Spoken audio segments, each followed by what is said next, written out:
取决于你的那个 model， 你那个 3D model， 你那个 3D model 是一个这样的，它就有一个这样打印出来，这是它会取决于一个 model 的。我在这里示范给你们看一下吧。我读一个 model 出来。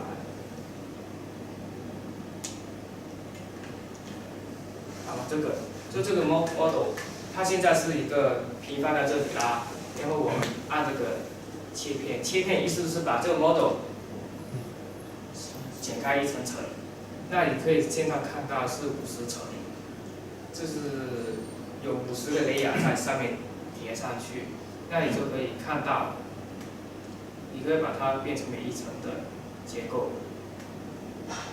好了，你现在看到这些线，这条清新绿的线就是那个喷嘴走的路线，这些就是喷出来的一些胶丝，你就可以看到它就是在 AC 和 Y plane 上面去做的。如果你要说它要 S 跟 Z plane 来打印的话，其实只要把这个缩成那个比较窄，就是把那个 XY scale 到一个比较小的数字，它就可以这样打印出来。因为它，怎么说呢？我这个打印头是0.4 mm， 所以它一条胶丝就是0.4 mm。所以如果你把那个宽度改成0.4或者0.5左右，它就可以这样一条，然后一条的往一下去产生。但你的意思是，打完之后它不能往 Y 走动？我的意思是你这个 program 切片的时候，它已经默认就是按 Z 轴来切的。对，没有办法让它按 Y 轴来切。如果你要按 Y 轴来切的话，那你直接把这个 model 反就行了。没有，我只是提议一下，没有可能是这样。就是因为要这样把它打印出来的话，其实是可行的，在 mechanical 上是可行的，就是一样把就是一层的连在一起，对不对？是可以。但是有一个问题是什么呢？你这个头那个 hot end 你要垫在床上面。如果你那个 model 是这么高的，有没有是我有手掌那么高的？它在打印隔壁那一条的时候，那不会碰到我这边吗？它会碰到，所以就不可以这样做。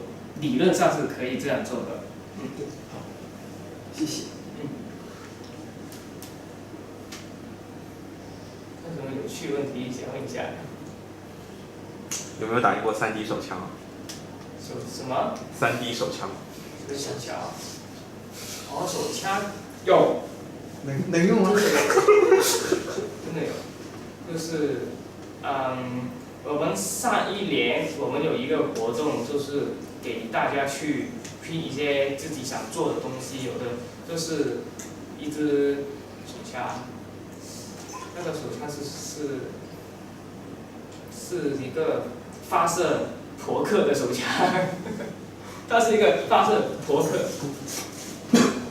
它是一个发射扑克的手枪，就是不是那个子弹，或者不是那些橡皮筋的手枪，那个是一个发射个扑克，但是最终它还是不成功发射的，因为那个胶，因为我们这些3D printing 以前的名字叫 Webpack Prototype，Prototype 就是一个模型，给一个工厂或者 manufacturer 去看这个形状 O 不 OK。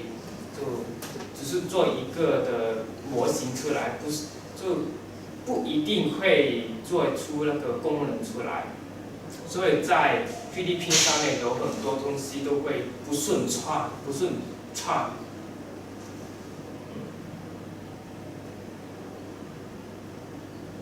其实还有我们试过打印一个无人机出来，就是最后也是飞不起，就是那个形状那个设计全部出来了，但是就可能一些 mechanical 的问题是飞不起来。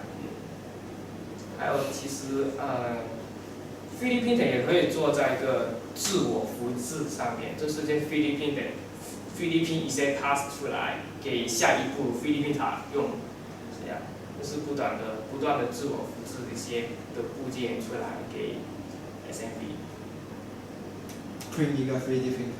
对，拼的 3D printer。